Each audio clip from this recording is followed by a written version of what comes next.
You know, everyone's got their own old school. I just want to say first, it's got nothing to do with age. You can be like 19 now, and you know your old school might be Kendrick Lamar in years to come. You know what I'm saying? Yeah. It just so happens mine goes back 35 years. Hip-hop music always was the source of education for me. Hip-hop music was the only thing that ever opened my eyes to perhaps a different alternative view of Australia. The way I see it is like, if we're documenting human experience, I need to see everything.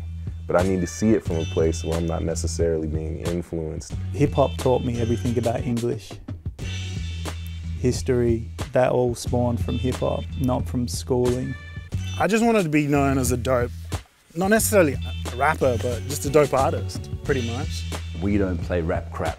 I mean, that's what we're up against. That's how it was. When we got into it, there was no concept of like ever being in a position where we could earn money from it. Triple J is not this evil, all-controlling entity that that sits there and decides, oh, we're going to make or break artists. Sampa the Great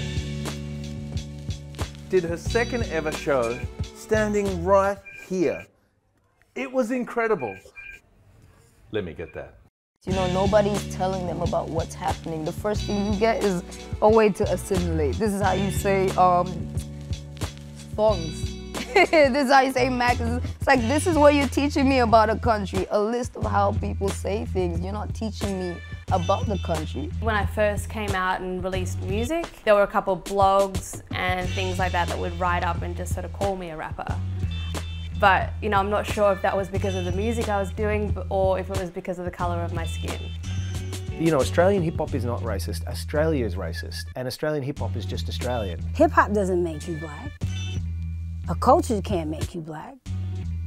You black because of your blood or your ancestors, whatever happened. You know, at that point, I guess I began to really deconstruct everything that the so-called dominant paradigm had placed upon us. Recovery is not easy. You know, I've been in and out of 3 different rehabs, you know, I've been in and out of different psych wards, in and out of prison, in and out of juvenile detention before I kind of got sick of myself, you know. No one really knew what happened when I had that little overdose and the tour got cancelled and stuff like that. No one knew why, and no one knew what happened.